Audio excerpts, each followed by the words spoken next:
Cancer వస్తే రొమ్ముని మొత్తం తొలగించడం అనేది అపోహ అండి. అది దాంట్లో వాస్తవం లేదు. ఈ రోజుల్లో మనం క్యాన్సర్ వచ్చిన రొమ్మునికి మొత్తం తొలగించట్లేదు. మనం ఏంటంటే ఈరోజు చేసే ఆపరేషన్లు మనం ఏంటంటే కన్జర్వేటివ్ సర్జరీస్. ఎంత తక్కువగా ఆపరేషన్ చేసి జబ్బును మొత్తం మనం తీసివేయటం అనేది అత్యంత ప్రాముఖ్యమైన విషయం. ఎందుకంటే ఒక స్త్రీలో బ్రెస్ట్ అనేది చాలా ప్రాముఖ్యత కలిగిన అవయవం కాబట్టి మనం ఈ రోజుల్లో ఏంటంటే మనం బ్రెస్ట్ మొత్తాన్ని తొలగించిన అవసరం లేదండి. కేవలం ఆ కణితిని మొత్తం మనం తొలగించినా కానీ సరిపోతుంది.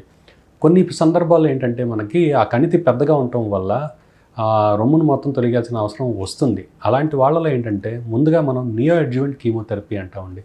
ముందుగా మందులు ఇచ్చి ఆ కణితి యొక్క పరిణామాన్ని మనం తగ్గించినట్లయితే కేవలం ఎక్కడి వరకు ఉందో అక్కడి వరకు మనం తీసివేసి మిగతా యొక్క రొమ్ము భాగాన్ని మనం పదిలపరుచుకోవచ్చు. కాబట్టి ఈ రోజుల్లో మనం దాదాపు కన్జర్వేటివ్ సర్జరీసే చేస్తున్నాం. అంతేగాని రొమ్మును మొత్తం తొలగించాల్సిన అవసరం అనేది దాదాపు 90 నుండి 95% వరకు మహిళల్లో అవసరం లేదు.